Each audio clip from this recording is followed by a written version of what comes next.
Tiga keputusan wasit Francois Letexier yang kontroversial telah membuat timnas Indonesia U23 menelan kekalahan 0-1 dari Guinea U23 dalam playoff Olimpiade Paris 2024.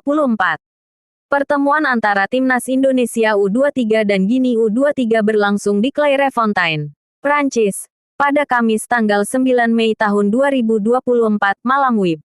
Setelah berjuang selama 90 menit, timnas Indonesia U23 akhirnya harus mengakui keunggulan Guinea U23 dengan skor 0-1.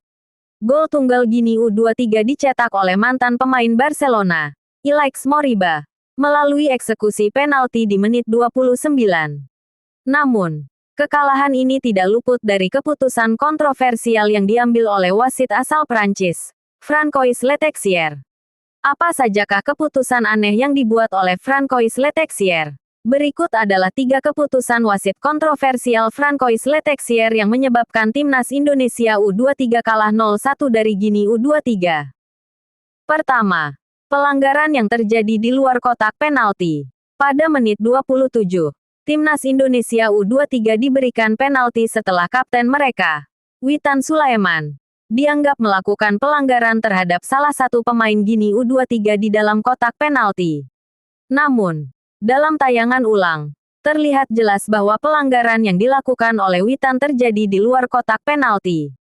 Penalti ini kemudian dieksekusi dengan sempurna oleh Ilaix Moriba, yang berhasil menjebol gawang timnas Indonesia U23 yang dikawal oleh Hernando Ari. Kedua, pemberian penalti kedua untuk Guinea U23. Pada menit 74, Guinea U23 mendapat kesempatan untuk menambah gol setelah Francois Letexier memberikan penalti kedua dalam pertandingan ini.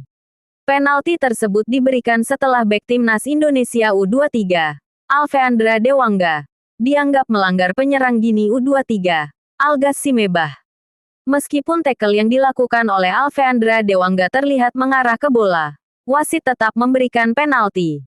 Beruntung bagi timnas Indonesia U23, Algas Simebah gagal menjalankan tugasnya setelah sepakannya mengenai tiang gawang. Terakhir, pemberian kartu merah kepada Shin Tae-yong. Shin Tae-yong mendapat kartu merah karena melakukan protes terhadap pemberian penalti kedua oleh Francois Letexier kepada Guinea U23. Akibatnya, Shin Tae-yong tidak diizinkan memimpin timnya selama 10 menit terakhir pertandingan. Jika Shin Tae-yong masih dapat memimpin dari pinggir lapangan, mungkin kondisi pertandingan bisa berbeda.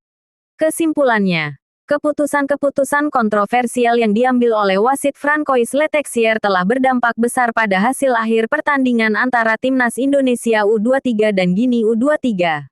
Meskipun kekalahan ini mengecewakan bagi timnas Indonesia U23, kita tetap bangga akan perjuangan Garuda Muda.